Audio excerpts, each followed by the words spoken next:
Welcome to Risking Enchantment, a podcast about art, beauty, and the Catholic faith. Hosted by Rachel Sherlock. Hello and welcome to Risking Enchantment. For this week's episode, you've got myself, Rachel Sherlock, and I am delighted to welcome to the show Mary Finnegan, who is the Deputy Editor of Wiseblood Books.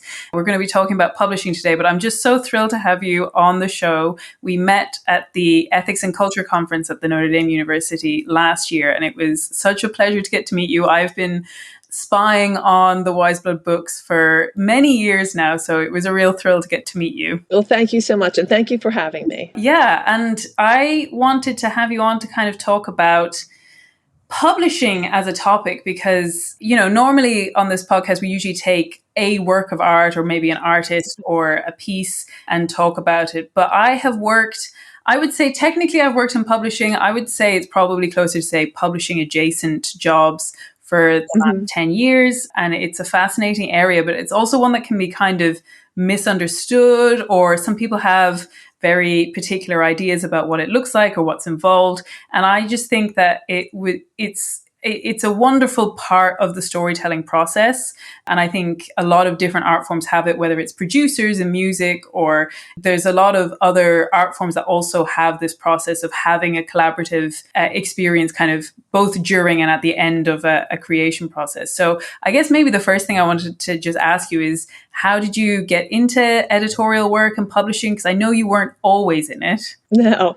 So I have I guess, somewhat unusual trajectory compared to some people. I was a nurse. I did go to college a long time ago, and I had majored in English, got an English degree. I always loved writing and reading. But at that time, there wasn't really an internet to find jobs. And when I graduated, there was, but it was, the nascent internet. There would be 5 people that had a computer at home, and you were like, what? But I just didn't know what to do. I didn't know how to get into that world. Now, I did have an internship at a little free local paper in Philly, but that wasn't really what I was interested in, even though they did a lot of arts and culture. And so then, I needed to have a job. So I actually went back to nursing school and became a nurse. So I did that for 25 years and just sort of kept in the writing world in one sense. I would take classes online once they were available online. And that actually, obviously in COVID, that became a huge thing where there were all sorts of things online, but it was happening beforehand. Yeah. And then would take classes in person. Here in the States, you probably have something similar in Ireland where sort of there's adult education, and you can go and learn how to arrange flowers or learn about Japanese history or take a writing class. So I kept doing that, but never really knew what else to do. So I thought, well, I'll just do this and I'll be a nurse. And then COVID hit, and I found this group called Catholic Literary Arts. And it's Houston-based, but during COVID, they brought a lot of things online, reached a much bigger audience. And so I joined that group, and sort of through various different things that happened, providential, I would say, the MFA at the University of St. Thomas started, and that was all online. So I didn't have to move to the sweltering heat of Houston, Texas. And so I was in that MFA. I started that MFA with the first group, but I was still working as a nurse. I was working from home at that point for the dark side, an insurance company. And then at a certain point, during the MFA, I just thought, well, I think I'm supposed to quit my job and sell my house. It's insane when I say this out loud, but it really kind of did feel that way. And I thought, well, I'm going to take a chance. And I had a really great opportunity because a friend of mine works in television, has to travel a lot, but she had a little store at a beach town. And so she needed someone to run the store. So that's what I did in the meantime. So I wasn't homeless and I wasn't totally jobless, and just thought, well, I'll see if I can find some editorial jobs, that sort of thing. And I'd done a couple things here and there. And then really because of the MFA, I met Joshua Wren, who's one of the founders of the program. I took a class with him, and I'd sort of known him beforehand. And he just asked me to do a couple things for Wiseblood. Can you edit this? Can you review this? And then suddenly, it really feels like I woke up one day and was working for Wiseblood, and I've been doing it ever since. It's not quite what happened, but that's how I got into this part of it. So doing those freelance jobs was nothing at all like what I'm doing now, though those skills were certainly helpful. And there's parts of that, doing a review of a manuscript, let's say. Yeah. But obviously, what's necessary to bring out a book is not the same thing as what it is to edit a book, obviously. So, which I really didn't know. So I learned from him and from I have some other friends who are in publishing, and especially my friend Paul Pastor, who works for Zondervan, he has been so helpful. He'll answer any questions, and he knows everything, so that's great. And then obviously Joshua trained me, and so that's how I got into it. So kind of a weird trajectory, but yeah. I feel like sometimes with jobs like publishing, maybe there are only weird trajectories. Yeah. But yeah, that's wonderful. And I think it kind of speaks to something I think we're going to talk about a little bit later, which is that sense of community, and that there is both a writing and an editing and publishing community, but also a specifically Catholic ecosphere of that as well. And that feels really beautiful. And I think, because and, Joshua Wren seems to just have such an amazing overview in founding creative writing courses and Wiseblood, and, doing his own writing, that, it's really great to see how, you can kind of be in all of these spaces at the same time as well. So they all link up together. Yes. He's really amazing, because he started this, and we can talk about it more when we talk about some of the other things, but he started this, it's 11 years ago now, but sort of around the same time that Dana Gioia wrote the Catholic Writer Today essay that appeared in First Things. He had started Wiseblood, and it was just sort of, it wasn't as if he intended to go into publishing. He was a writer and he had finished his PhD. He wanted to be a professor. He was going to teach people, and he was going to do his own writing and editing. Maybe he was working for Dappled Things around this time when he started Wiseblood. But he saw that there were lots of really good writers that couldn't get published anywhere but in Dappled Things. And he thought, this is crazy. These people are really good. They should have, this person should have a book. And so that's why he started it. And he knows everything. I mean, he's read everything. And so that's very helpful. And has a really good vision. So I think his vision for Wiseblood is, which we're on the same page there, which I think is why it works. But I think that is what has helped Wiseblood to become what it has become, from just something he was doing basically in his apartment to something that has had a broader impact on the literary landscape. Yeah, it's fantastic. And we're definitely going to be doing a little bit more deep dive into the books that you publish at Wiseblood and its kind of ethos and vision. And even you referenced the Catholic Writer Today. That's definitely an essay that we're going to be coming back to. But maybe before we start, I kind of said at the start, it's funny when I meet people and they hear that I'm in publishing, which I always try to bracket with I am technically in publishing, but people don't realize that I work for a part of a much bigger company that does very kind of trade-based or practical. People don't realize that even things like manuals or things that professionals use, all of those kinds of books also have to go through publishing processes as well. So, people hear that you're in publishing and they're like, you're publishing the next great literary fiction series or fantasy books or whatever. And you're like, well, maybe the company I work for does that, but I certainly don't. But I think there's a lot of interest in the area of publishing. I think so many people do have aspirations of writing. And so, like you said, when you were looking for a job or you were interested in writing, it can feel really hard to find how to pierce into that bubble or what that even looks like. So, people meet you and they hear you're in publishing and they want to know more about it. And I would love to maybe talk a little bit about both publishing in general, like you said, that taking a book from like conception to end product is its own full journey, and there's so many areas to it. But also, I'm just a huge advocate for the role of editors. I just think it's such a wonderful skill, and it's something I've worked in, and I'm actually doing some more studies to get better in it. But that, like, I feel like it's a very misunderstood role. I think a lot of people seem to think of it as like cutting word counts down to meet certain limits, or like removing adjectives at will.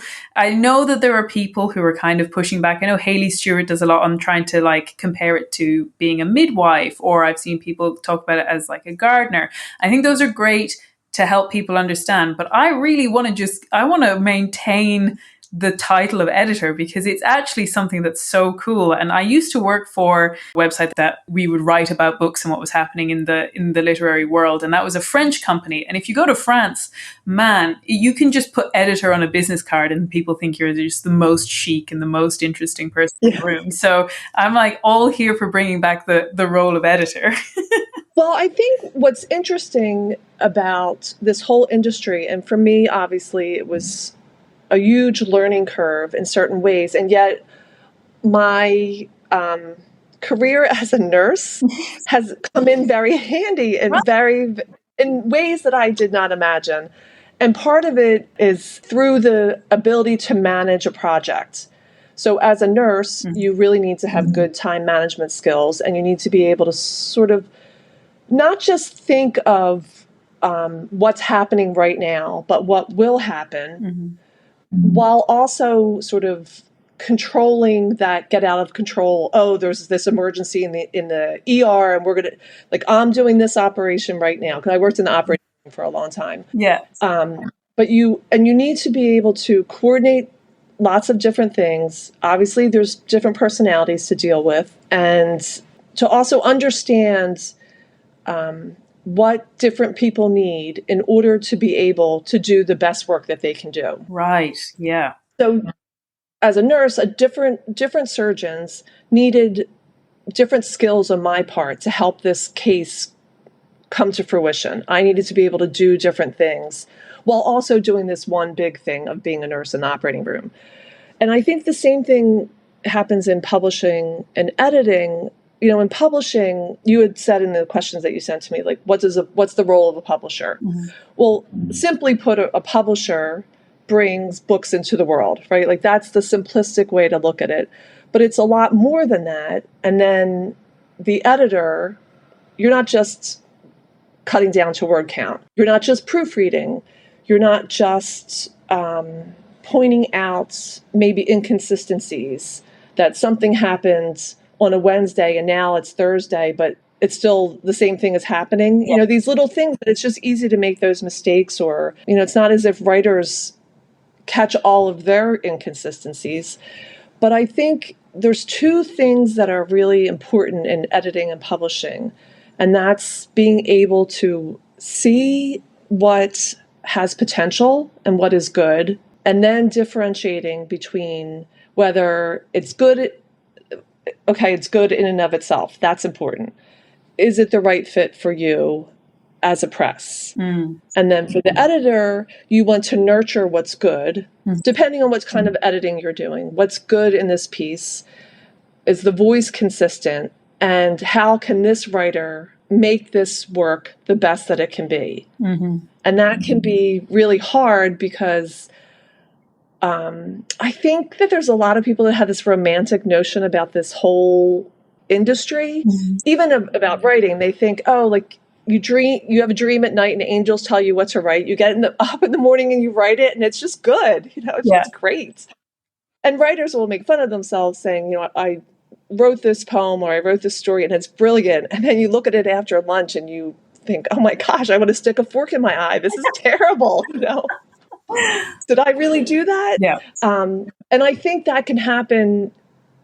That same sort of inability to quite see can happen in publishing and editing. So you really have to get your own ego out of it. A simplistic way to say it would be your own unwillingness to be mean, but that's not really what it is. But you have to be honest. You have to tell the truth. Yeah. And again, in the operating room, there were times where I would be so afraid I know this surgeon is going to blow his top when I tell him this. He is going to freak out at me as if I didn't cause this problem, but we have a problem.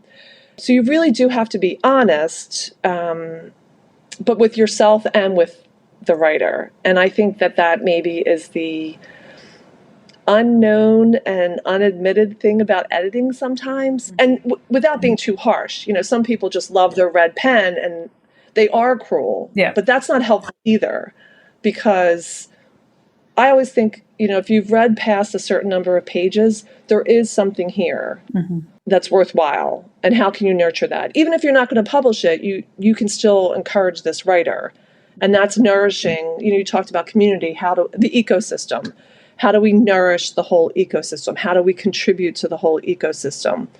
And there's various ways to do that. Obviously, you have your primary obligation to your own press, to your own writer. Yeah, because to me, when I've done editing work, it's actually, to me, been a real privilege, because usually I've been editing things and really appreciated the talent that I am working for. Like sometimes, again, like all things, you can just be doing a very practical job. And sometimes the proofreading element is like just the main bit of it, or it can just be a fairly dry, straightforward piece. But I've edited people who I think are just incredibly funny writers. And I always say this to my friends. I really think that being funny on paper is one of the most impressive things anyone can do. Oh, absolutely. And so when I'm working on that, it's like, okay, well, I see exactly what's written. And I think we have such a kind of mythology, and in some ways kind of rightly so, about the artist or the writer, or there's an element where we yearn for that kind of creative genius streak. And like, if you think about it in a really big way, like maybe that's a kind of idea of our creator God, that we really believe that there is something that is like this creative genius at the center. And like, obviously there are humans who can be their kind of self-directed, self-fulfilled creative genius. But for the most part, everything requires at least some level of contribution or feedback or context in which to make it. Like I always think of it in the way that, people really want the love interests in movies to actually be in love in real life. Like because they want to feel like the thing that they're seeing on screen is true in some way. And in a similar way that like when they're reading a book, like there can almost be a sort of possessiveness over saying, I want it to just be the writer and I don't want editors involved, or I don't want to feel like, and I think it's because you notice it when it's bad. Maybe listeners will be more familiar with it when you kind of get to TV, where, there will have been one kind of approach to a series and then it takes another turn in another series or season of it. And you kind of think, oh, I feel like there's a process, or maybe like a bureaucratic level, that is interfering with the creative part of this.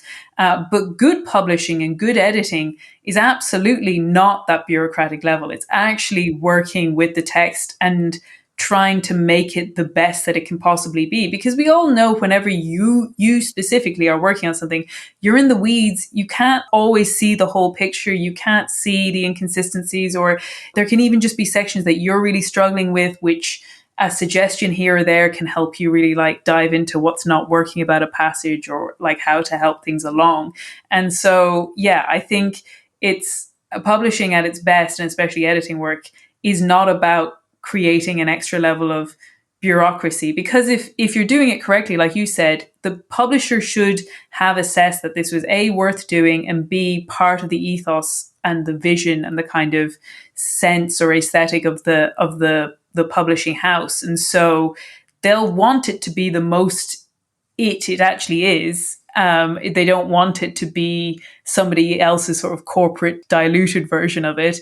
If you believe in the project, you think it will sell. Obviously, with small publishers, this is a big thing. Can you make it sell? Can you reach a readership? But your best chance at reaching a readership is for it to be the best that it can be, rather than, I think there can be some kind of suspicion from we see there's sometimes fingers in pots that we don't necessarily appreciate in our art. Mm-hmm. Yeah, so I think it was Horace who said that when you write a poem, you should put it away for 8 years and not until then wait that long before you go back to it, because you need that distance as a writer. Mm-hmm. And I think one thing that an editor can do is is be that part of those years, in the sense that you can see it with the new eyes that most people don't want to wait 8 years. So most writers, when you talk to them, they might say, I've been working on this for 20 years, or I wrote this poem 30 years ago, and it's taken me this long to get it to actually be what it is. Yeah. And I think that there's a couple things that happen in this whole editorial process, just in general, not even necessarily in the business of publishing. Yeah. So if you are a writer and you're part of a workshop, either you are, say, in college, or you joined a workshop after college, and you sit down with 8 or 10 people and they critique your work, not all of those critiques are going to be helpful in any way, because not every one of those readers, despite the fact that they're also writers and despite the fact that they may know you very well, they may not understand what you're trying to do. They may be reading it as something completely different than what you've written. That happens. And so I think sometimes people will say, well, nobody can help me. Right. Nobody understands what I'm doing. But I have found that that's really never true. Most people, if they're really looking for feedback, truly looking for help to make their writing better, and they want to be the best writer that they can be, then number one, they want that feedback. This is one thing I've noticed with all the writers that I know, and especially at Wiseblood, that those who really want to be the best are open to the feedback, but they have also learned, and it is something that you need to learn as a writer, what feedback will actually be helpful. So you have to be able to discern. And I mean, that happens with anything. If you have a dilemma in your life and you say to 5 friends, what should I do? Well, 4 of them might give you the worst advice ever, not because they're malicious, but because they just, for whatever reason, don't understand.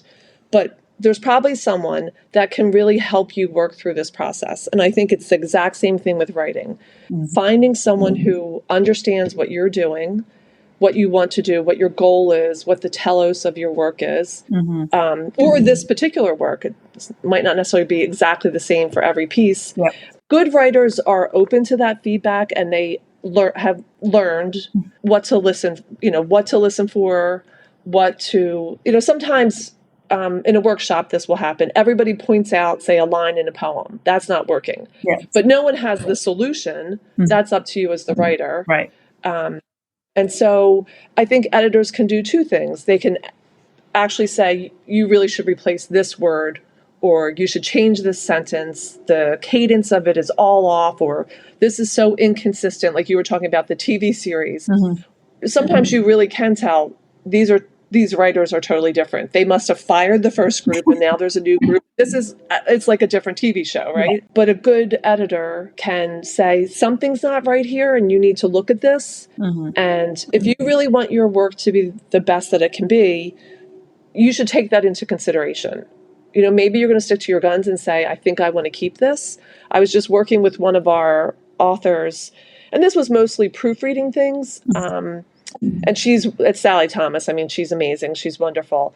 And it was just over commas, but commas can be a really big deal, right? Yeah. And so there were maybe 5 or 6 instances. And it just was funny in our little exchange where she said, okay, I'll grant you that comma. It was as if we were bartering. Yeah. We're at the comma bazaar, and we're finagling over these commas. Yeah. But I think that kind of attention and that kind of work together can really make a piece better. Yeah. And in this case, yes, it's a comma, but a comma can really change the meaning of a whole entire sentence. So they're not inconsequential. Yeah. And then, of course, there's bigger things. What a character says in a story, if it sounds completely wrong, well, that can have an impact on your whole entire story. So if someone points that out, a lot of times it's worth listening. But again, with that discernment. So.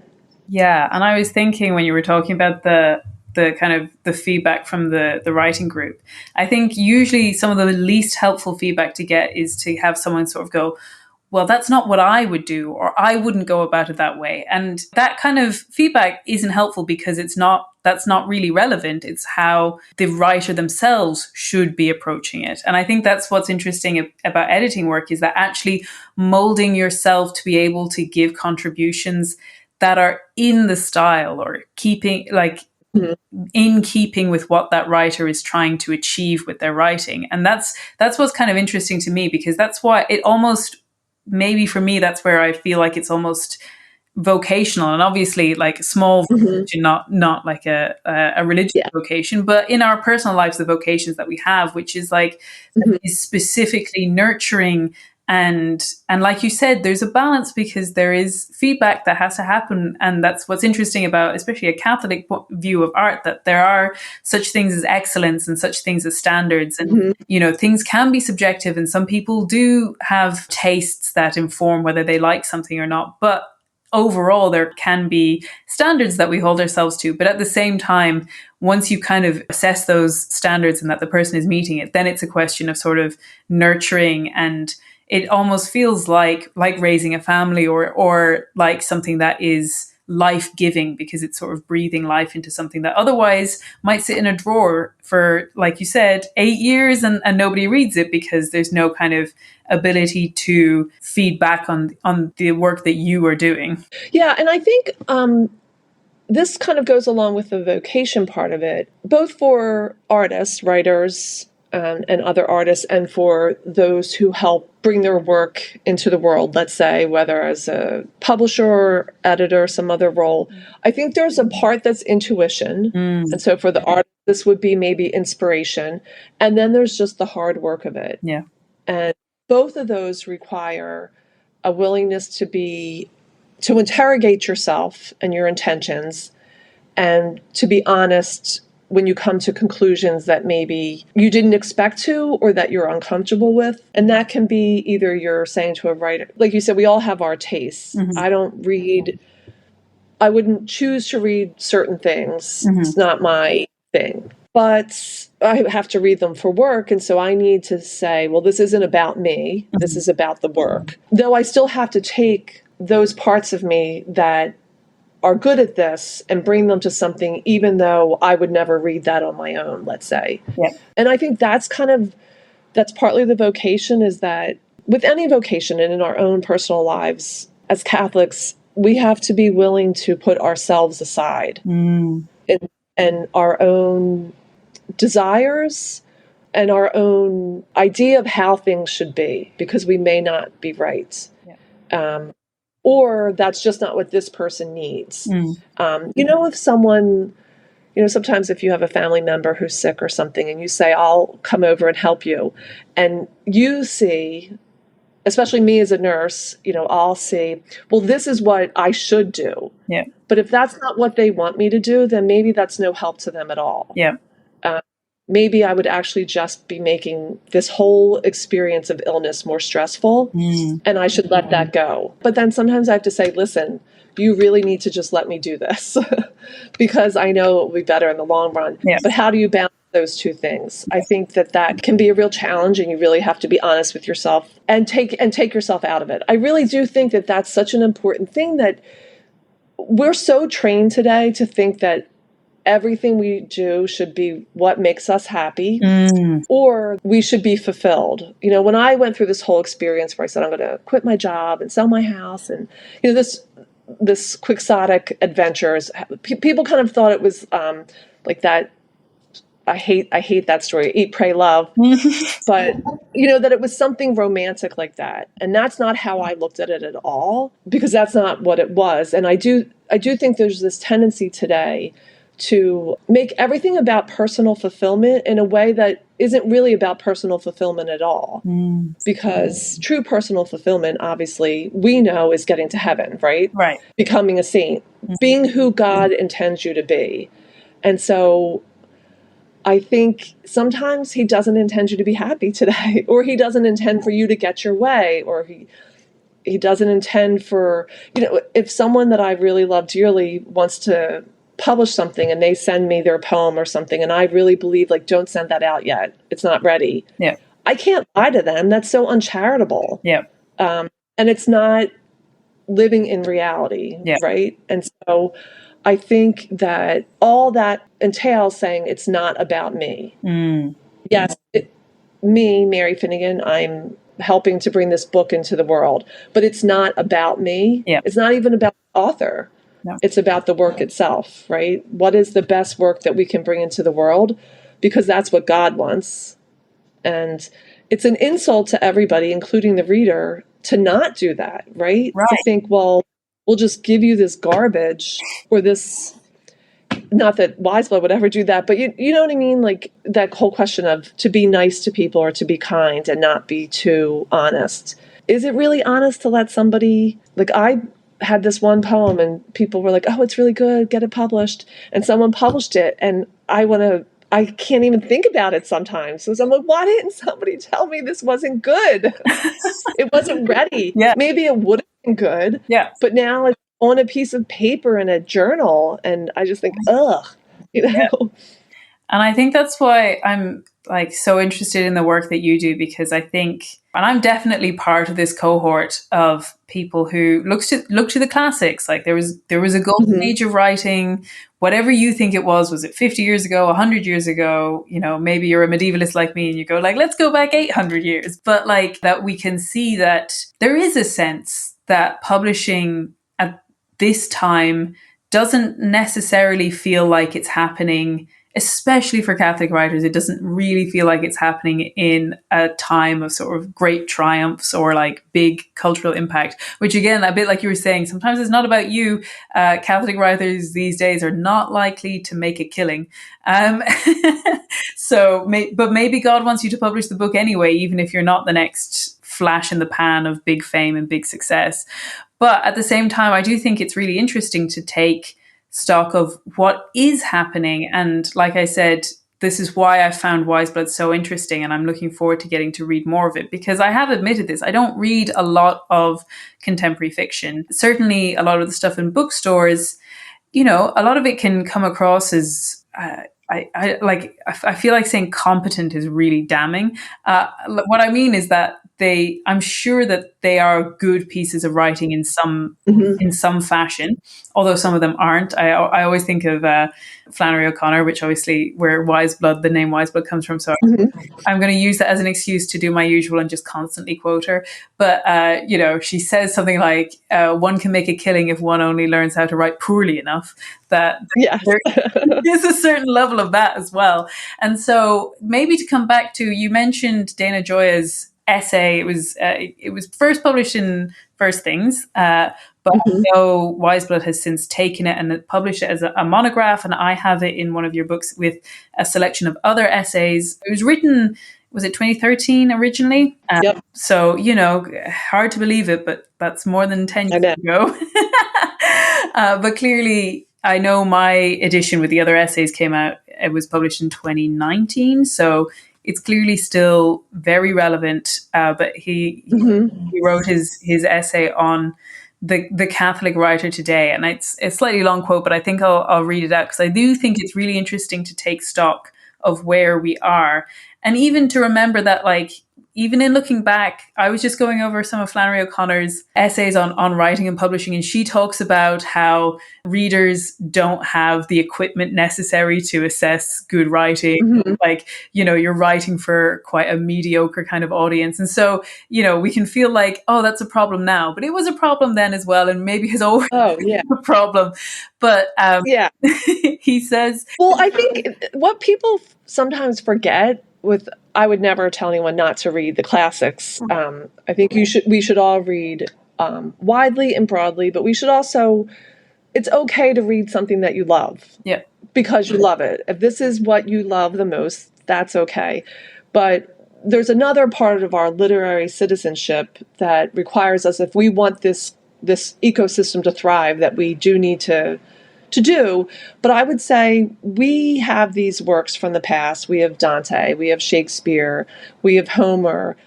Well, that's what survived. We have no idea what, you know, maybe some of those poor writers, you know, Homer may have been experiencing something similar to writers today. We don't know, because we're just left with this.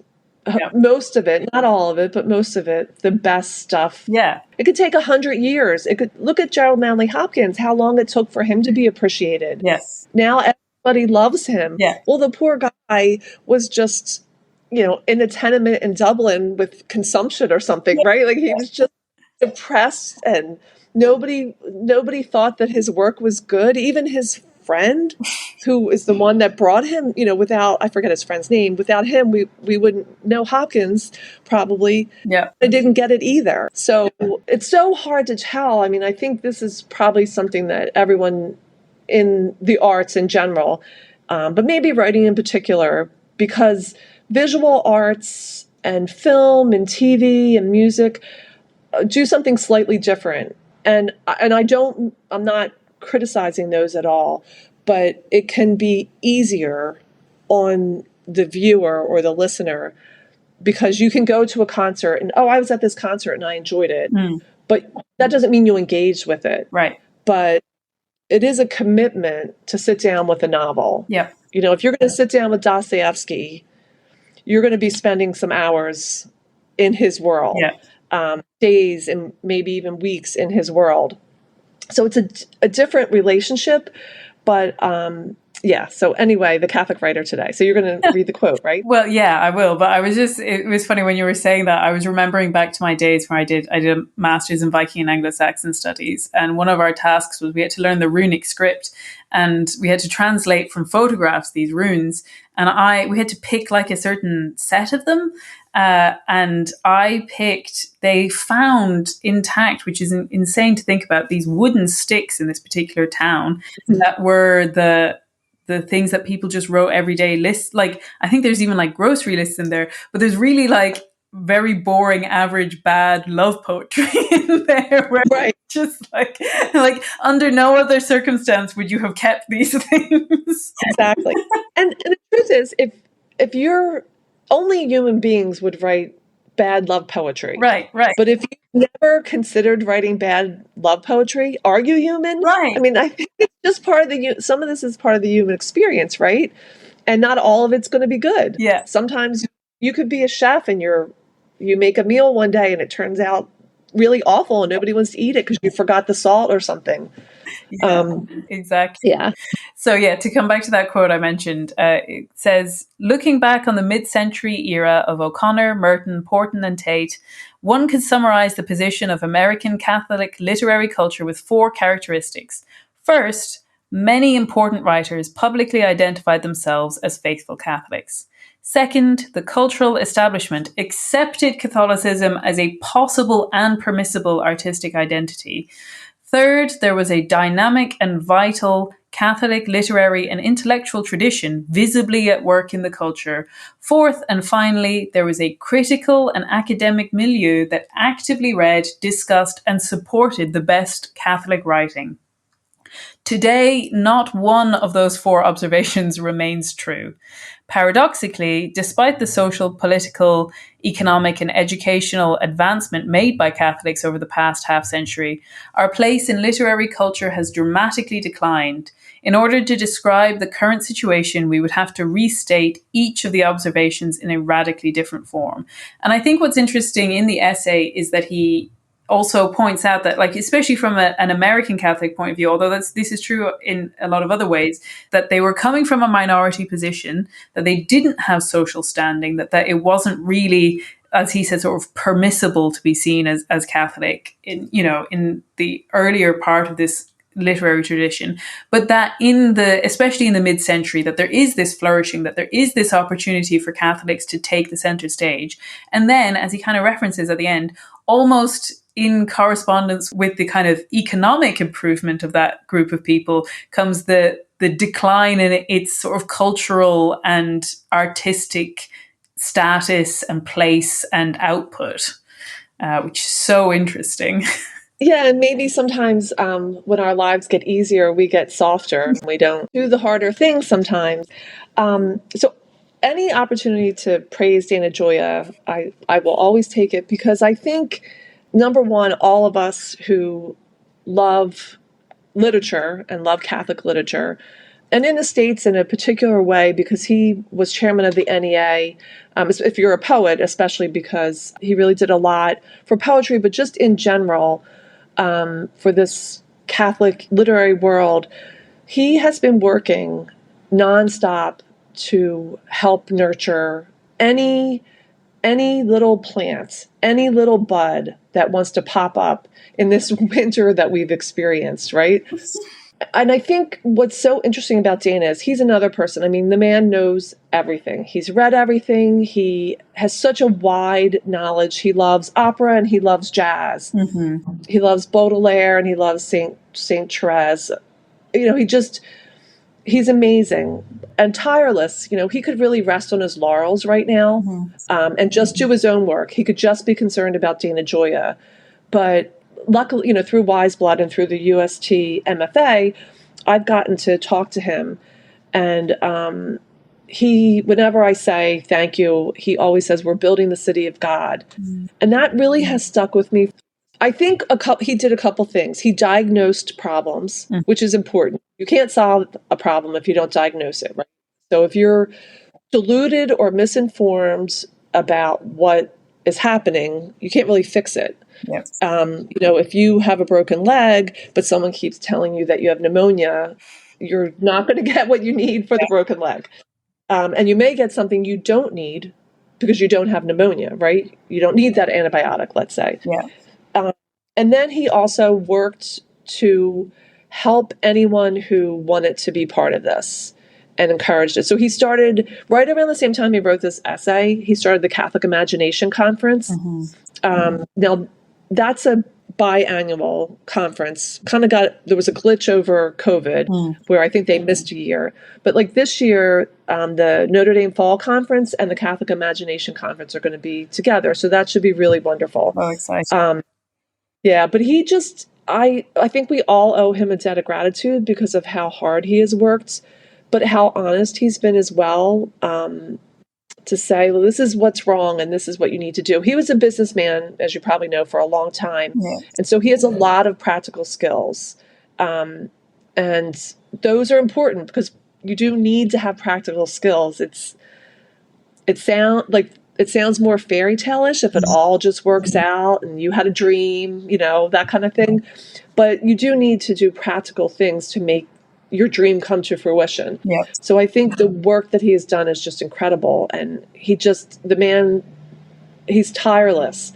He's helped so many, although I would say he probably would say he's very tired, but he has helped so many people and he just keeps doing it. Yeah.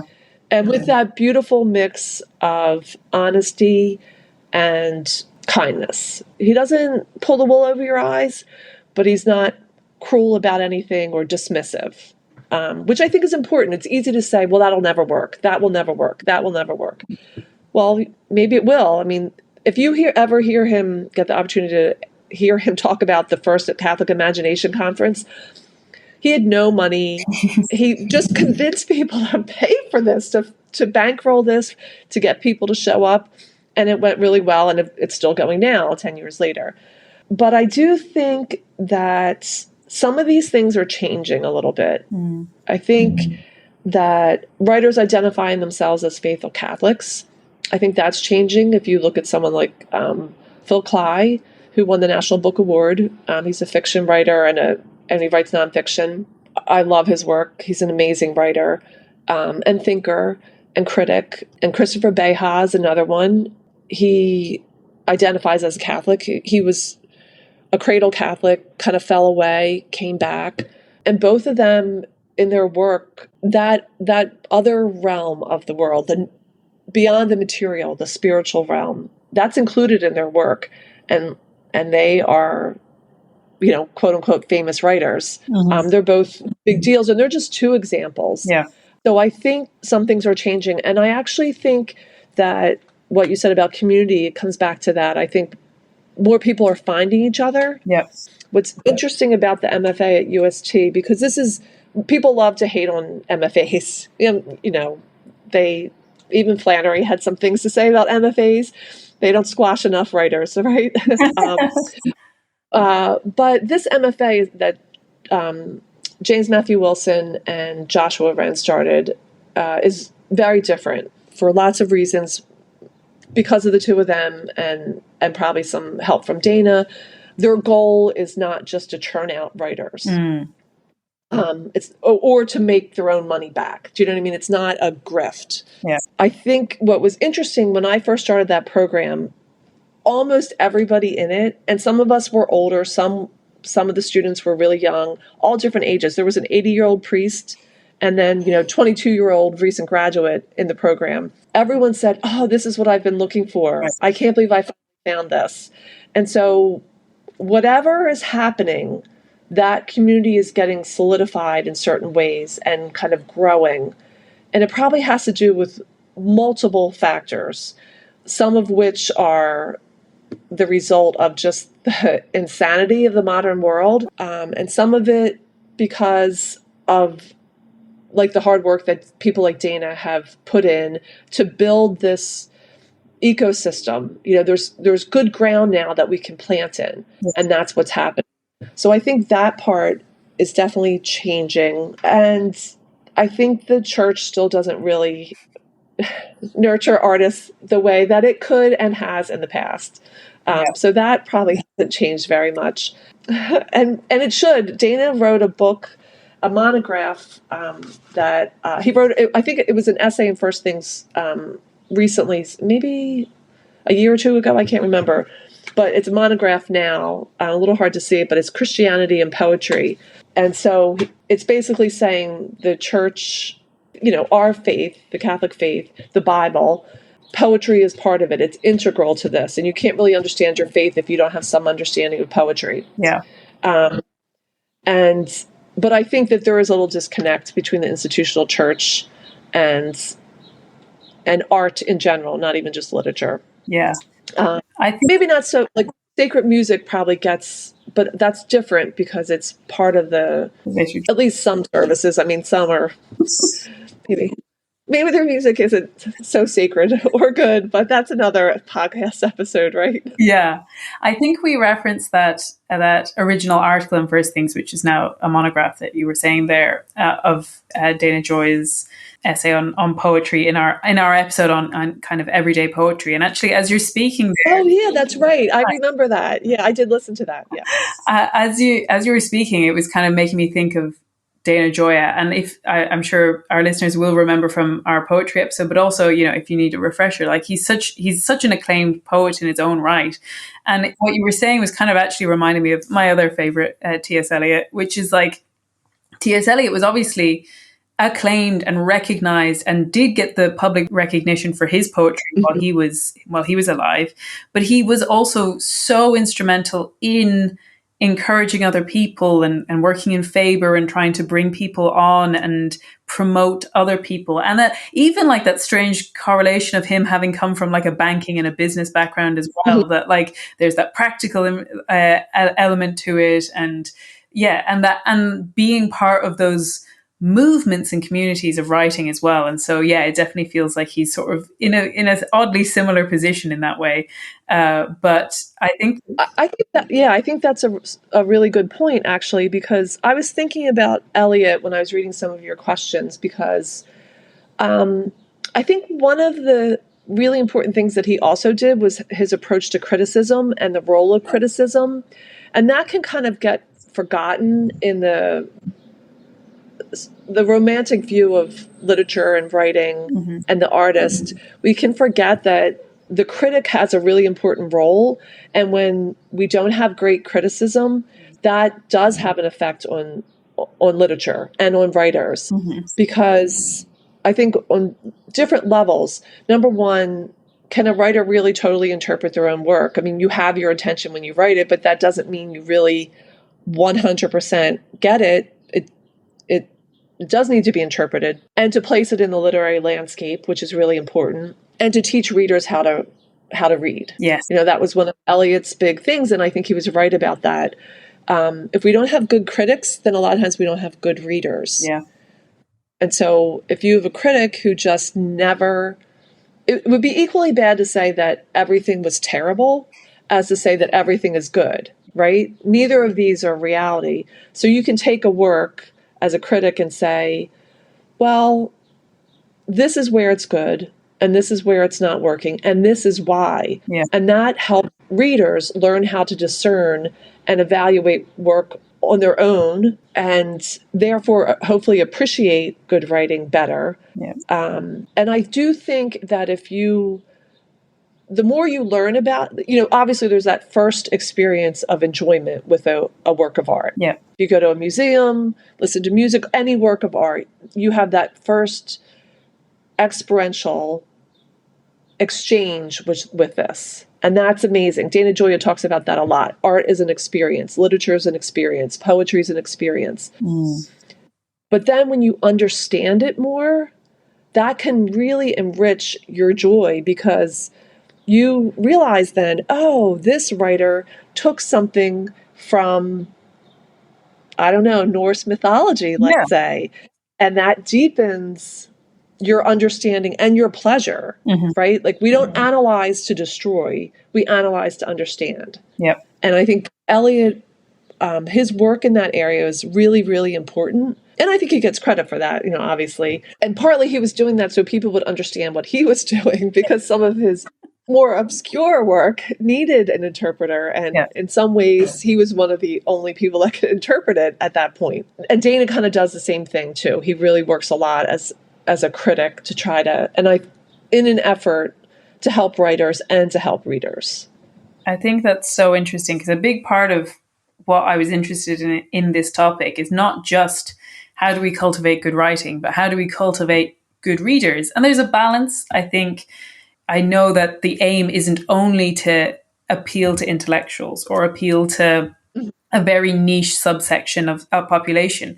But at the same time, and especially I think for people who listen to this podcast, there are people who are not professionals, they're not academics, but they do want to actually take some serious interest in their reading. And I think that should be something that is encouraged. And, not everyone will always have time. Again, I think Flannery says it's like art is not for everyone all the time. But at the same time, that in general, we can encourage community and a general readership that actually can identify and can assess what they like and don't like. And I actually try to stay away from this part of the internet a bit, which is the kind of general reviews of stuff of books on whatever it is, like TikTok or YouTube or any of these things, because a lot of the time what they're doing is just actually rating the experiential thing that you were talking about, which is that I enjoyed reading this book, but they don't have any tools to talk about why it's good. And there's even pushback from people, especially authors, and this really gets into it, which is again, the balance between excellence in writers and knowledge in readers, but saying that oh, if you didn't like a book, don't review it. It just wasn't for you.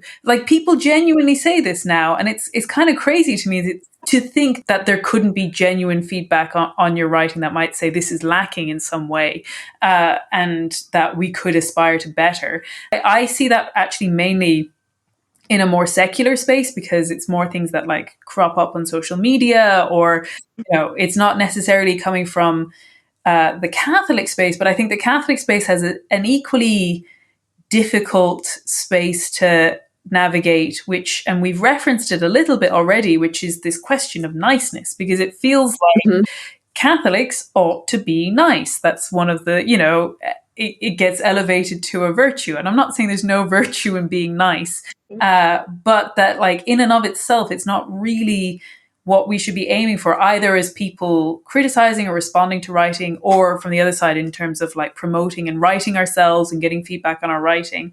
And so I know in the essay that we've been referencing, The Catholic Writer Today, Gioia says that there's a crippling naivete among many religious writers and even editors that saintly intentions compensate for weak writing.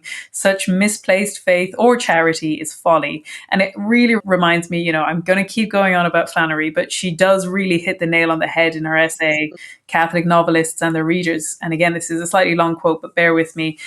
She says, "Every day we see people who are distorting their talents in order to enhance their popularity or to make money that they could do without. We can safely say that this, if done consciously, is reprehensible.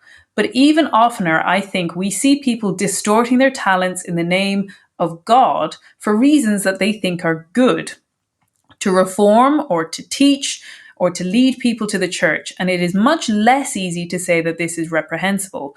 None of us is able to judge such people themselves, but we must, for the sake of truth, judge the products that they make. We must say whether this or that novel truthfully portrays the aspect of reality that it sets out to portray. The novelist who deliberately misuses his talent for some good purpose may be committing no sin, but he is certainly committing a grave inconsistency, for he is trying to reflect God with what amounts to a practical untruth. Poorly written novels, no matter how pious or edifying the behavior of the characters, are not good in and of themselves and are therefore not really edifying. Now, a statement like this creates a problem. An individual may be highly edified by a sorry novel because he doesn't know any better. We have plenty of examples in this world of poor things being used for good purposes. God can make any indifferent thing, as well as evil itself, an instrument for good. But I submit that to do this is the business of God and not any human being. And I think that's so great. And I know she says in another section where she talks about how when Catholic writers get this conflict of themselves, they tend to seem to want to save the world rather than save the work. And actually the thing that they need to be focused on is the work. Yeah, I think this probably goes back in a lot of ways to vocation and to doing what God intends us to do. Like, if our goal in life, right, should be to be who God intended us to be. Mm-hmm. And that's a process that we are going to fail at over and over again, but hopefully eventually get it through our thick skulls and get it right at some point. And I think some of the same things can happen just as artists, that instead of doing the hard work of writing the best thing that you can do, you find a reason why you can sort of skim a little on the top, right? Where you can say, well, this will edify someone, or the point of this is the lesson here. And I think that is not doing what God wants you to do. It's not charitable to the reader, just as lying to one of your friends would not be charitable, or to a child or a family member or a coworker. It doesn't accomplish anything, really, because now that person is able to add one more unreality to their little pile of unreality, or you are yourself, right? Yeah. Which you can't fully live if you're not living in reality. And so I do think that maybe this was always a problem, and it probably has been maybe more so over different times, but I think we've definitely gone through, and maybe we're coming out of it, I hope so, a real era of, well, it's pious, well, it's good. And I think it probably happened a lot in movies, these Catholic or Christian movies that were terrible. They were terrible. How could you even sit through this thing? And here, movies are like $12. Like, you just wasted all this money and all your time. Yeah. And somebody made that, and it's not telling the story of whatever saint or of these people that it's trying to portray. It's lying about them. And so I think that as artists, the desire to be accepted is probably something that different people struggle with more than others. Some people are just like naturally contrary, and they can kind of stand athwart the mob sort of thing. But especially in the time of social media, it's like people want to be accepted, right? You want to be praised. You bring your piece to workshop, and it feels great when people say, this is so good, I love it, right? But do you want that momentary good feeling, or do you want to make something that was worth making? Because that's why God put you here. A parent wouldn't say, well, I don't really care how my kid turns out, so I'm just not going to take care of them. I'm not going to give them the right food or the right education. That would be bad parenting. Yeah. So why is it any different for an artist? Yeah. Just because it makes you feel better? I think this whole like wanting to feel, and I mean, I suffer from it just like anybody else. But if you want to be an artist, you have to get a thick skin, and you have to be as hard on yourself as you are on other people. But I think there's a way to do that without being discouraging. It's, how can I do this better? Yes. Right? Like, if you went to confession and the priest said, well, hopeless case, you just, I'll forgive you, but I'm telling you, there's no hope for you. Well, you wouldn't keep trying, right? Like, it's go and sin no more. Yeah. And so, not that I'm equating, writing a poem with becoming shriven or anything like that, but just think, how can I do better? Yeah. And so it's funny, like this is another place where nursing really comes in handy, at least in the States, and maybe it's the same in Ireland, that nursing can be a very pejorative profession where people are always, and medicine in general, they want to find blame. Who can I blame? People love to have the scapegoat, the person to blame, often so they can step back and say, oh, well, it wasn't my fault. But usually disaster isn't one person's fault, right? So, or something that really goes wrong. Usually there's a couple steps that were involved in that occurrence. And so I think the better way is to say, let's look at it. Like if somebody really wasn't negligent or if a doctor committed malpractice, those are different things and need to be handled differently. But yet at heart, we can say, okay, this is what happened. This was my part in it. I messed up. I didn't see something. I misunderstood something. I didn't ask a question I should have. And you look at all of it. You look at the big picture and your role in it. And you say, okay, how can we make this not happen again? Well, I think you can do the same thing with artists, right? You don't have to say, you're hopeless. And, I don't know, maybe if the person is hopeless, but that's a different question, I guess. But say, how can you do this better? What are you trying to do and how can you do this better? Because what's the goal? Yeah. Is the goal that you feel good for 5 minutes or that you write a really good poem or a really good story? When I hear this, I'm just really struck by how much I really love the art form that is writing. And I think maybe where some of the extra layer of where we kind of encounter a lot of wanting to be nice is that there are probably more people attempting to do writing than most of the other kinds of art forms, because it's a lot more straightforward to say, well, I want to be a concert pianist, but I can't really play piano. It's sort of a lot quicker to be self-evident. Again, once again, another Flannery O'Connor quote, but like often it is as noble not to write as to. And that's not to discourage people from writing, although it is worth reflecting that God has given talents to people. And maybe that's, and maybe you need to explore that, but maybe it isn't. And like, maybe there's something else that you're being called to do. But even like before you kind of get into the weeds of like worrying about whether you're really called to be a writer or not, that like, because for the vast majority of us, we are literate, anyone can sit down and put some words together and say, well, that tells a story. And, I would love to explore more about what you were saying with the MFA, the Master's in Fine Arts, and like creative writing, and what does the kind of teaching around that involve.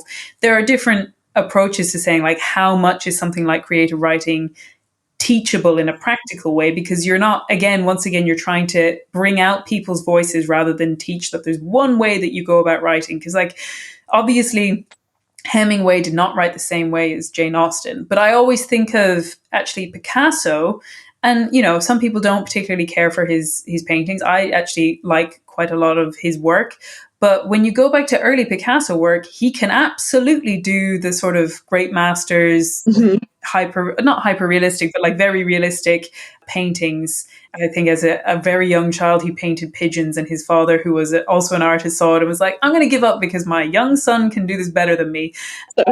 So he went off and he then did crazy distortions and colors and changed the way that we kind of approach visually representing things.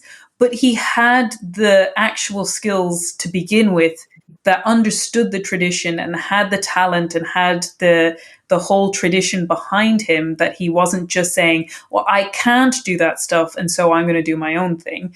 And I think, again, it's hard with writing because it feels like a much more accessible form of creativity and expression for people, which is great. And like, also to remind people that it is also okay to make art for just yourself. Like, I think I'm going to be doing an episode sometime soon about creating music. I don't ever anticipate creating music professionally, but I have recently reignited a love of doing it with my friends, for my friends. And that like, not everything needs to be on a public stage or become a profession. You can do things even if you feel like you're not the best at it. Maybe your voice isn't great. Maybe you're never going to have enough time to learn an instrument to a sort of performance standard. But that doesn't mean that there's no value in doing it just for you and your friends.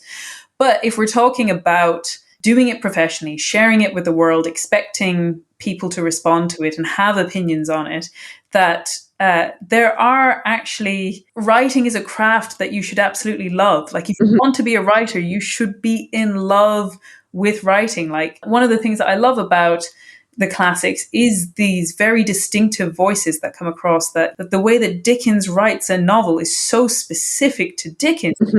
The way that Chesterton writes a story is so specific to Chesterton. And not that you should be trying to mimic other people, although there can be like some benefits, like we said, like copying the old masters and figuring out how it works, and like sitting down and being like, okay, well, what's actually happening in there? But you mentioned earlier about like caring about a comma, but to me, like as someone who loves writing, that's like absolutely where I'm at. There's a series, I don't know if you know it, it's like a middle grade series called A Series of Unfortunate Events, which has a character, I think, in the third book, who says there is no joy in life like grammar. And my friends always joke that that's my motto, but it's because to me it is actually genuinely interesting how sentences are constructed, and it works in all kinds of ways. Like I suspect on some level I get it from my dad, he's actually very good at putting words together, but has not worked in that area. He was in business, but he would call me up. He would actually read contracts and find things in contracts that nobody had. Everyone was just scanning them and being like, that's fine. And he's like, no, if I'm going to sign something, I'm going to read it. And then he'd call me up and like, obviously nothing confidential, but he'd be like, what do you think of like this comma here? Does that not change the meaning of this? Do you think? Yes, it does. And if that can be true for a legal context, like I always think a bit about, and I know this is because it's in translation, so it's not exactly accurate, but Jesus on the cross, I say to you today, you will be with me in paradise. So is he saying it that I'm saying this to you today, you will at some point be in paradise? Or am I saying that today, this very day, you will be in paradise, you know? And those things that like actually caring about how we construct our writing is actually a beautiful thing. Like it's a craft. It's just like any of the other artworks. And I think that's kind of interesting, because I think that will in turn help foster greater readership. Because like I said, there is a balance when we're talking about all of this excellence and this nuance. I'm sure the vast majority of people who pick up a novel are not agonizing over whether there's a comma in a clause or not. But at the same time, there has to be an aspiration on both sides to write better and to be better readers. And that's the only way that we actually get truly great writing, that hopefully in 100 years' time, people will look back and say, man, that really stood the test of time. Yeah, so I think because we live in a very emotional age, right? Your feelings are the most important thing. People have forgotten that the first purpose of writing, just writing, is to communicate something. Yes. It's not to express your feelings. Yeah. Your feelings are valid, maybe not.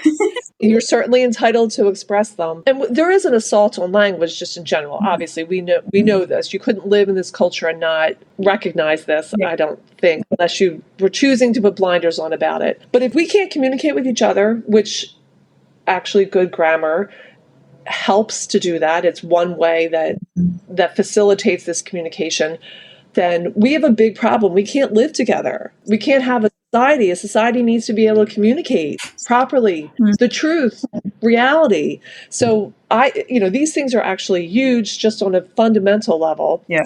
But I think on the artistic level, you are trying to communicate this vision that you have to your reader, to other people. And so what is the best way to do that? And it really does help to learn the rules. I think what the Picasso example is so interesting, because there's maybe, this is a little bit of a fascination with breaking the rules. People love breaking the rules, but if you don't know them, then you're not breaking them. You just don't know them. Yeah. But also, if you're breaking them, why? What is the purpose of breaking them? So if someone's going to put a sentence fragment in, as opposed to a whole sentence, what is the purpose of that? What does it communicate? What is it doing, say, in the poem or the piece? And that requires being strict with yourself, right? Saying, well, this is what a full sentence does, and so this is what I want this fragment to do. I mean, I'm just pulling out an example, but we see this all the time, like leaving out that comma. Am I trying to instill confusion? Do I want to create a sense of misunderstanding in this, say, in a dialogue? Mm-hmm. Or am I just doing it because it's fun to break rules? Like, and that's just stupid, right? Like, that's not art if you're just doing it because it's fun. Is there a reason you're not putting any capitalization in your poetry? Exactly. Why are you doing that? And if you have a reason, yes. then that's different. Mm-hmm. Someone is still entitled to disagree with that, Mm-hmm. to think it doesn't work or whatever, to not like it. But that's different than just pretending that you're breaking the rules when you don't even know the rules. You brought up the MFA, and I think this is so interesting. You know, I'm on Twitter. I have to be on there a lot for work and for volunteer with Dappled Things as a social media editor, which is kind of funny because I'm not really a social media person, but it's really fun to do because I do like to praise other people and say, like, look what my friends did, or this person who I'm not friends with them, but I really like their work, Mm-hmm. and to just promote good writing. But I think the way that Joshua and James have just designed this MFA, I can guarantee you, I'm on the poetry side, and I know James that would not say that everybody is as good as everybody else. Yes. We are all equal in the eyes of God, but we are not all equally gifted with talent mm-hmm. or the ability to work hard for whatever reason. I mean, this is something I think not nobody, but a lot, all that you were talking about, there's lots of writers today, lots of aspiring writers. This is absolutely true because it's so much easier to get pencil, paper. Everyone has a computer. You can get your blog. You can self-publish. And frankly, I think a lot of people will just say, oh, that's so good. They might not even read it. I mean, mm-hmm. if you've ever posted anything on social media, like I'll post some of my work on social media, and I appreciate everyone who reads, but it's interesting because you can kind of tell who actually read it. Yeah. So some people are praising it, but they never actually read it. Mm-hmm. Well, that's not really praise. It's kind of hollow. I mean, it's sweet that you want to be encouraging, but it's not really. I don't know what you're praising. Like, you just like me, and so you want to be nice, right? That word again, nice. But I think that the MFA is trying to give students the artistic, philosophical, and theological background that we need to do the best work that we can. And that is not going to be the same for everybody. Mm-hmm. It's not, because some people are more talented than others, and some people are more devoted to their art than others. Mm-hmm. And it's okay for someone to say, I just want to be a better writer. I'm not interested in being even published. You know, I think there are people in the program that maybe that's not their primary concern. They have a different concern. And the craftsmanship, on the poetry side, James wants everyone in this program to learn how to write verse. We are learning prosody. We're learning all we need to know about versification. Mm-hmm. So you may choose to write in free verse, but you will know how to write in iambic pentameter. And you will understand, and overall with the program, is to understand where now, our time, where we fit into the tradition, but what is the tradition? Where are we coming from, right? Like, and I think it's interesting because if you got onto a bus and the bus driver said, hey, I don't know how to drive. This is first day on a bus. I usually walk everywhere. I've never taken a lesson. Well, you would get off the bus, right? Like, and if someone said, was he a good bus driver? If you didn't find, you don't know until after you've crashed into a tree, you'd be like, no, he was terrible. He didn't know how to brake. He didn't know how to accelerate properly. He couldn't merge. And now, we hit a tree. Well, why do we accept artists who also don't know what they're doing? Like, why is that okay? Yep. What is the purpose of that? Like, I actually think that people having a hobby or just loving music or writing or art, I think that's great. I think everybody should be doing that if they can, if they're so inclined, I guess. And I think we should be nurturing it in each other and in kids. So yes, maybe you're not going to be you're not a great singer, but you enjoy singing and it's pleasant to listen to you. You're not Pavarotti, but okay. When we sit around the kitchen table, someone plays the piano, someone else sings, and we have we sit there, have our tea, and enjoy ourselves. That's beautiful. That's wonderful. And I think that actually nurtures the more talented. So if you grow up in a family, writing is like in your family, your father had respect for writing as a means of communication and as a way to understand each other and the world that we live in. That nurtured your love of writing and probably made you a better writer, really, right? And better at at participating in this whole industry. Yeah. So those things are really good, and we should be doing that. And then just like if you want to be a gardener and you like just gardening in your backyard and you plant some vegetables and some flowers and you give those flowers to your friends, or you make pasta sauce with the tomatoes, that's all great. But maybe your child learns and becomes a farmer, and that's a profession for him. So these different levels are all nurtured, and they nurture each other, right? Like the leaves fall, they die, they nurture the ground, and then we have better fauna and flora in our ecosystem. So it's the same thing. I don't think that lying to someone and saying you're a brilliant singer when you're not. I mean, obviously, like I have lots of nieces and nephews, and the really little ones were like, "Oh, you're so good." And sometimes it's like, well, I mean, you're not great. You're not going to say that to a little kid, right? Yes. You let them enjoy themselves. And maybe that not so good, they will actually grow to be really good because they love this. Yeah. So they do have this latent talent that you just can't see because they're 3, right? And they just are silly, and they're just enjoying themselves. They're not trying to please anybody. They're not trying to perfect their talent, but as they grow older, they might. And so I think the same thing happens in literature, and we should be encouraging all of that. And the way to help foster the real talent is to actually become better readers, because if you're a good reader, you'll recognize when you're not living up to the mark in your own attempts as well. And that being in this creative, encouraging atmosphere, but with the same idea that there are standards, and like this is what is a great example of this. This is what is the best that this can be, and we can all participate in it in a small way. And maybe you keep trying and you do foster that talent for yourself. But I think knowing the limits of your own talent comes from actually being keyed into what you know to be good and understand what makes something really good.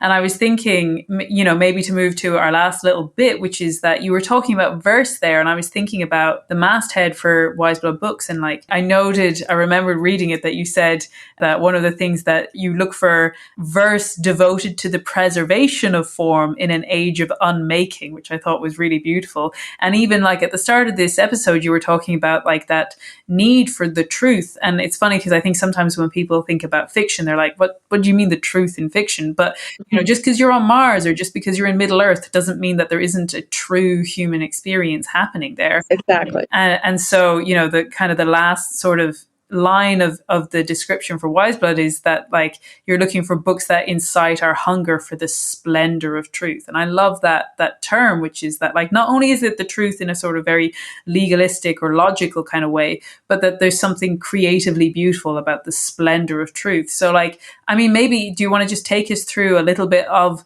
what Wiseblood, the kinds of books that you publish or the writing that you promote, and just the kind of ethos that you have with that? Yeah, so I would say that with Wiseblood, our goal is to present through literature the entirety of the human experience, right? Which is not just hard material world. That's part of it. The desk that I'm sitting at is part of the world. It's a real thing. But those who've come before me, my parent, people who've died, like the communion of saints, kind of looking at it in that way, that we are here for the living and the dead and those to come. So we want to create books that is in service to the human experience.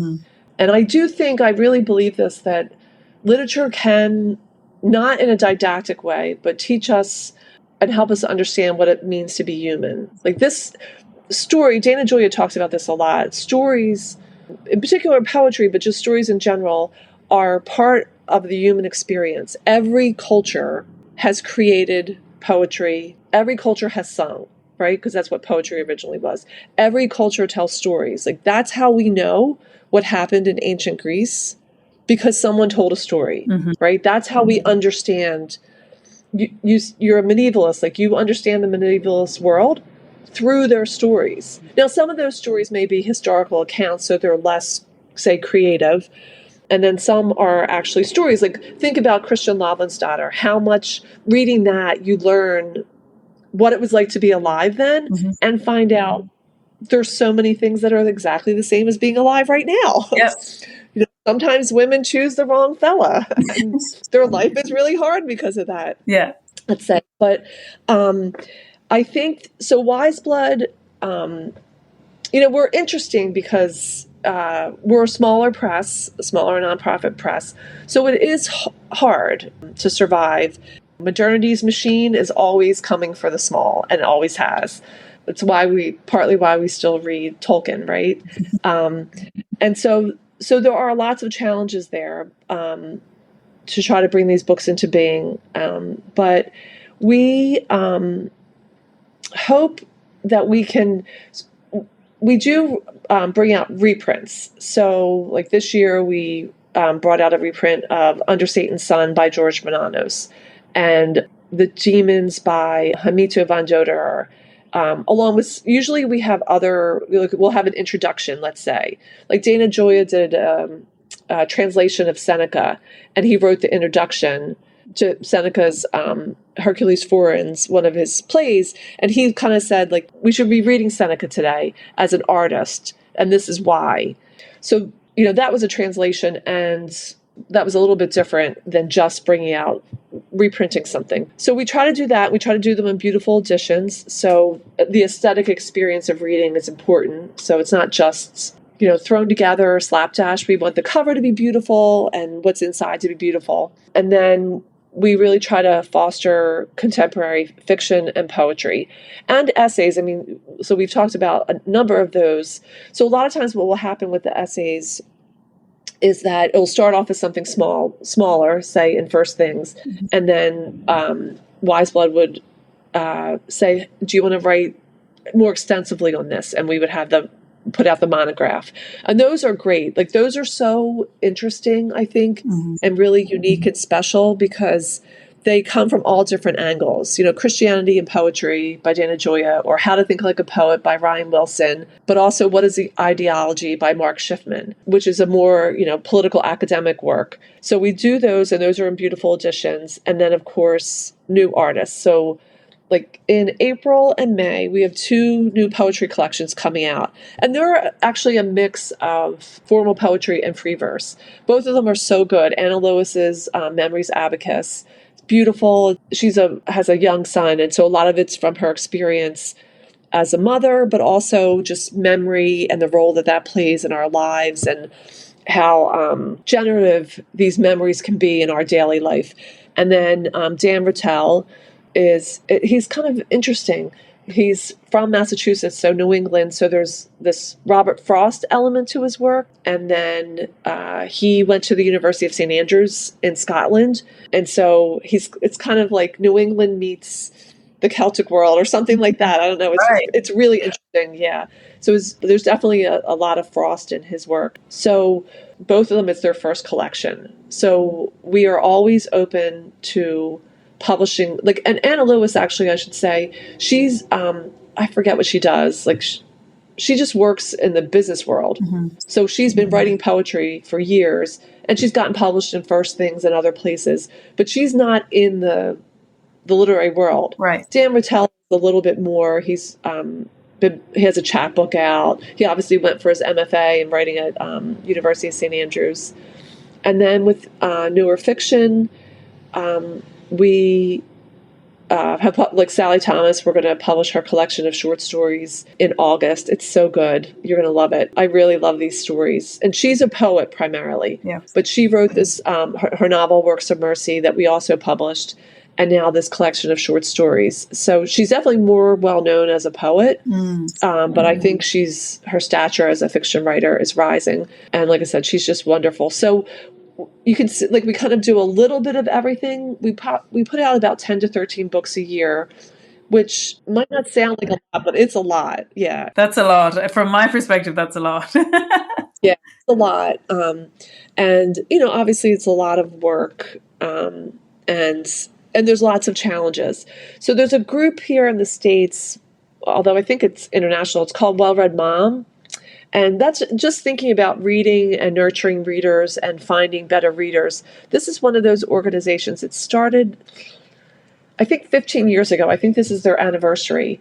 And it's like basically a book club, but now it's this huge, I don't even know how many members, book club. And you kind of join it online. They have a conference every year, but then there's local groups, and you meet up with your local group.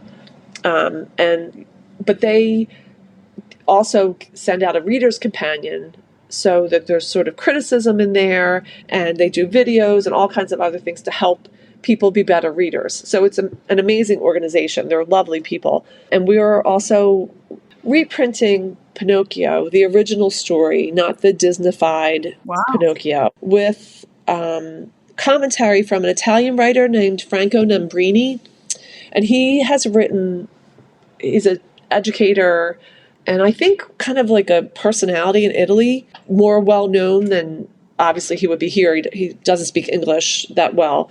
Someone translated his commentary, but it's amazing. It's really beautiful. So this commentary is interspersed with the story. Now, I had never read Pinocchio, the original. I just knew the Disneyfied version. And it's really totally different story. And Franco, obviously I've never met him, but he just sounds like such an exuberant, very Italian, you could just picture him like talking to you and telling you stories, and his hands are going all over, and there's wine somewhere and pasta, and you don't even know what's happening, but it's all wonderful.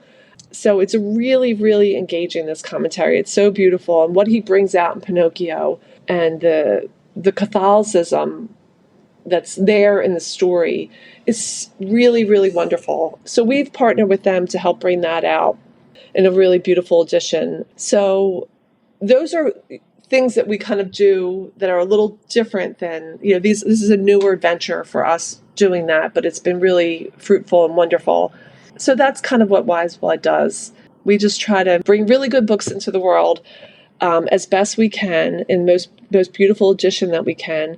And we do also try to nurture writers that we're not necessarily going to publish right now. That's a lot harder to do because it takes, as you know, it takes a lot of time to critique a work. Yes. And we don't really have the resources for that. But when we can, we do that. And it may be limited. Like last year, we had an open submission period. And so we had readers. Obviously, one person can't read all of that because we got over 200 submissions. I said this to someone else. I said, I was not ready for that many. I mean, I don't know why. I guess it was just really naive on my part, especially, we just talked about how many writers there are. Yeah. But we opened the submission period on July 1st, and I got up in the morning, did my normal things, said my prayers, breakfast, had my 3 cups of tea, or I wouldn't get through the day. And then I go online and I see the inbox, and there were, Rachel, I can't even tell you. I think I just sat with my jaw down on my chest for about 10 minutes. Oh my gosh. If we get this volume of submissions every day, I won't even be able to assign them to anybody, much less read any of them myself. So now they tapered off a bit, they would have, and I think partly what I was surprised at is that if I had a due date, there is no way that I would send anything that I wrote the first day.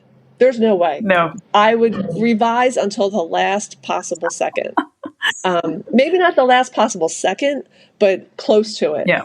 So I think I also didn't expect so many so early. You divvy them up, different people read them, and have their assessment criteria.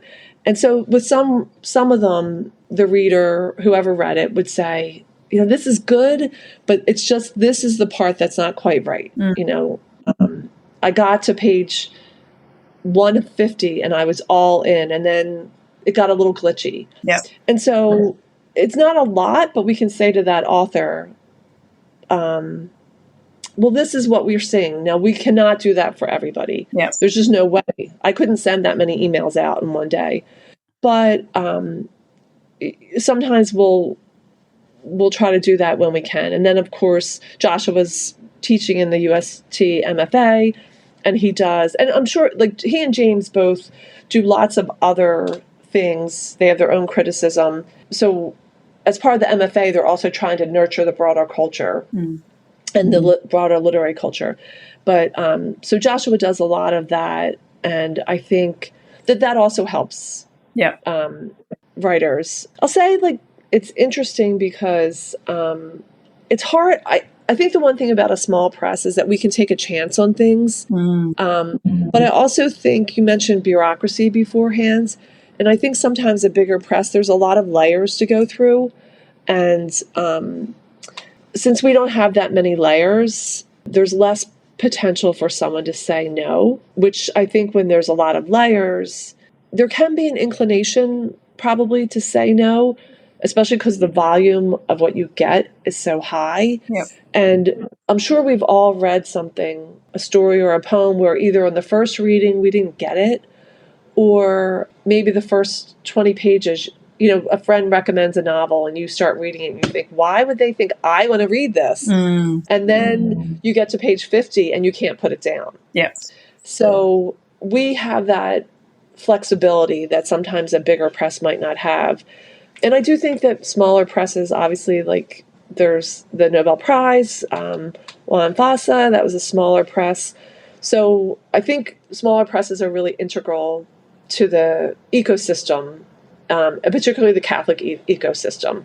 I'm very much a small is beautiful type of person. Yep. And I think that we can do a lot of good. So I was going to say I love diving into and forming attachments with small presses. Like when I was working in that job where I was kind of reporting and writing on books, actually one of the main things we did was do spotlights on small independent publishers, and it really kind of opened my eyes. I think that's actually how I came across Wiseblood Books, that there is a direct relationship. And actually, from my experience, and I have some experience with like much larger publishers, the things that people don't realize is that then you're sort of fighting for resources within that company, that there's only so many marketing budgets, and like you can essentially have a book published with a larger publisher, but then have them essentially turn to you and say, we've got more important books that we're going to spotlight and we're not going to really do a lot for your book. Whereas a small publisher really believes in your work, because otherwise they wouldn't be publishing it. So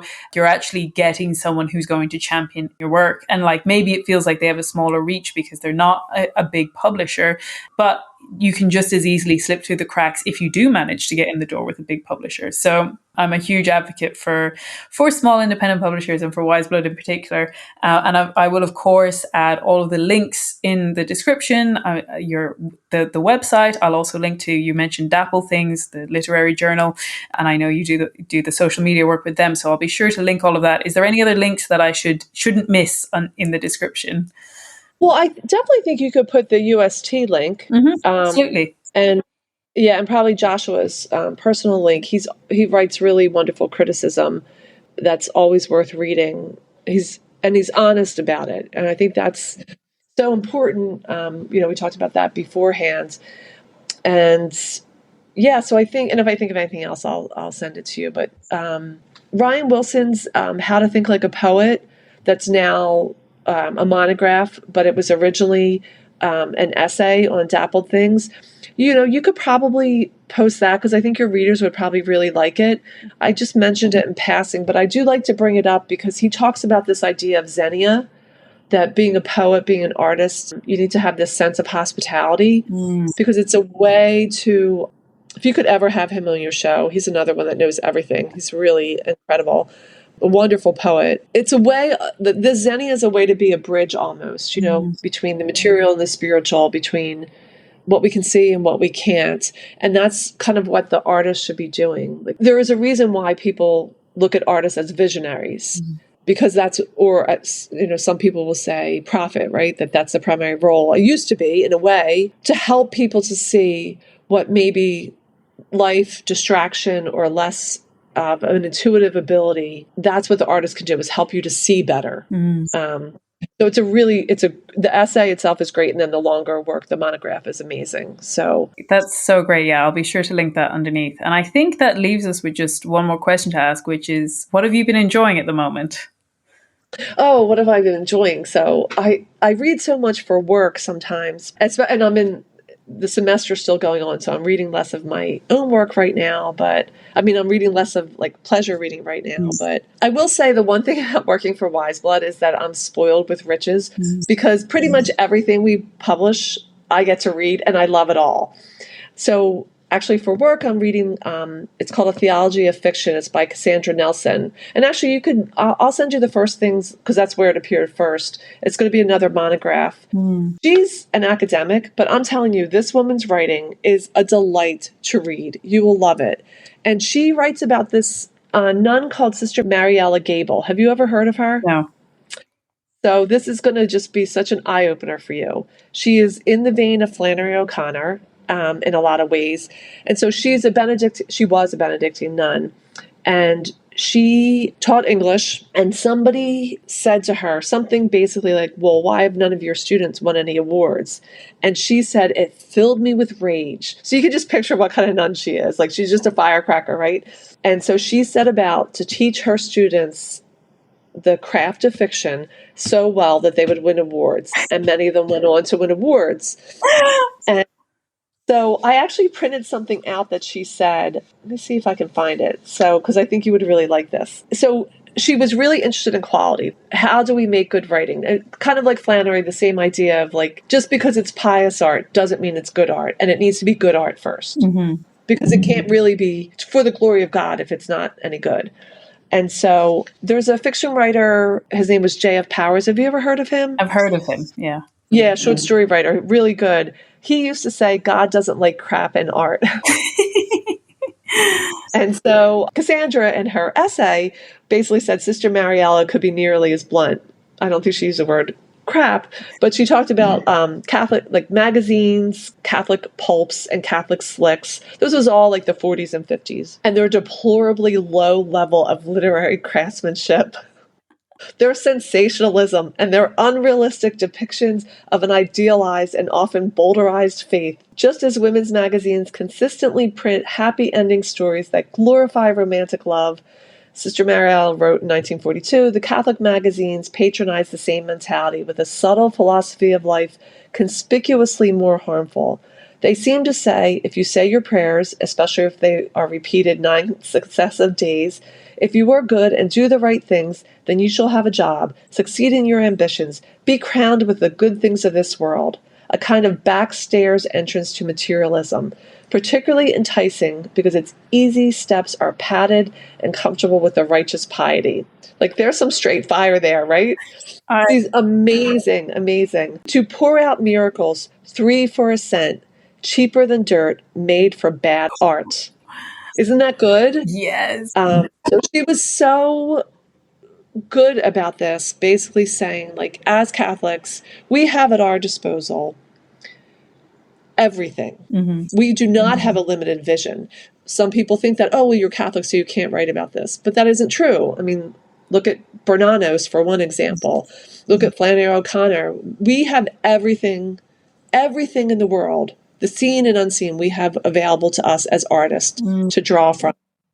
But we have, we need to respect that. We need to create good art so that we're portraying reality well. There were a couple other things. Oh, this is one other thing that she said that I really love. Every person present is either in a state of grace or of damnation. So if you think of a story like in Dostoevsky, in Graham Greene, in Flannery O'Connor, every person present is either in a state of grace or of damnation. In other words, heaven and hell are present in the room. A fiction which extends its boundaries to include this reality is eschatological. It embraces all planes of reality. And so that, I would say, is what Wiseblood is looking for. But I also think that that's what great Catholic art should be doing, right? Not just fiction, but all Catholic art. All planes of reality, we need to be representing them in truth as what they really are, not the boulderized version, not the pat you on the head and give you, you said you're Novena, so now you're going to heaven kind of thing, because it's not true. The last thing I'll say.